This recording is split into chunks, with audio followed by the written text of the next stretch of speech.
সৰকাৰেৰ SOPD ফান্ডাৰে আমাৰ ইৰিগেশন ডিপাৰ্টমেন্টে আমাৰ EM ডাঙৰিয়ায় অকল ভকতপাৰাত নহয় BTCৰ বিভিন্ন অঞ্চলত য'ত আগতে ইৰিগেশ্যন বানবিলাক কোনোবা এটা চেন্ট্ৰেল স্কিম বা ষ্টেট স্কিমেৰে কৰা হৈছিলে কিন্তু BTCৰ SOPD ফাণ্ডৰ দ্বাৰাই তেনেকৈ ডাঙৰ ডাঙৰ কিছুমান ইৰিগেশ্যন বান ইতিমধ্যে বনোৱা হৈছে। ইয়াত আগত এটা বান আছিলে যিটো নাবাৰ্ডৰ বনাইছিলে, সেইটো ভাঙি গ'ল আৰু এতিয়া ৰাইজৰ অনুৰোধ হিচাপে এই বানটো বনোৱা হৈ গ'ল। মই চালোঁ এইটো বহুত সুন্দৰ হৈছে, খালি অলপ সৰু সুৰা কাম পিছফালে বাকী আছে, সেইখিনি কৰি দিয়াৰ পিছত মই ভাবিছোঁ এনাদাৰ 10 to 15 ইয়াৰ্ছৰ কাৰণে এইটো পাৰ্মানেণ্ট হৈ যাব।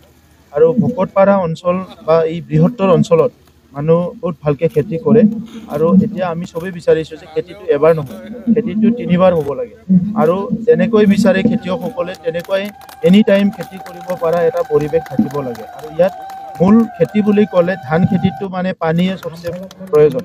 বাকী আপুনি যিটো ৰবি শস্য বা বেলেগ বেলেগ শস্য আছে কিছুমানত পানী কম লাগে, পানী থাকিলে খেতিয়কে মানে খুব সুস্থ মনেৰে কামখিনি কৰিব পাৰে।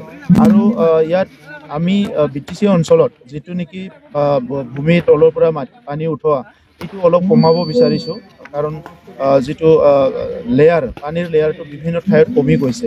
তো এই অঞ্চলত ভালে আছে, কিন্তু তথাপিতো আমি যিটো চ'ৰ্চৰ পানী আছে সেইটো মানে খোৱাৰ কাৰণে হওক বা এগ্ৰিকালচাৰে হওক এইটো ব্যৱহাৰ কৰিব চেষ্টা কৰি আছোঁ। আৰু এগ্ৰিকালচাৰৰ কাৰণে বিশেষকৈ আমি তলৰ পৰা মাটি তলৰ পৰা পানী ওলোৱাতকৈ এনেকুৱা চ'ৰ্চৰ পৰা পানী পালে খেতিটো বহুত ভাল হয়। ইয়াত বাৰিষাৰ সময়ত বিভিন্ন নদ নদীবিলাকৰ পানী আহি যায়, খেতি পথাৰৰ মানে পানী আহি যায়, য'ত নেকি বিভিন্ন ধৰণৰ সাৰ আৰু নিউট্ৰিয়েণ্টবিলাক আহি যায়। সেইকাৰণে যিটো ইৰিগেশ্যন বানবিলাক আৰু বানবিলাক আমি বহুত গুৰুত্ব দিছোঁ।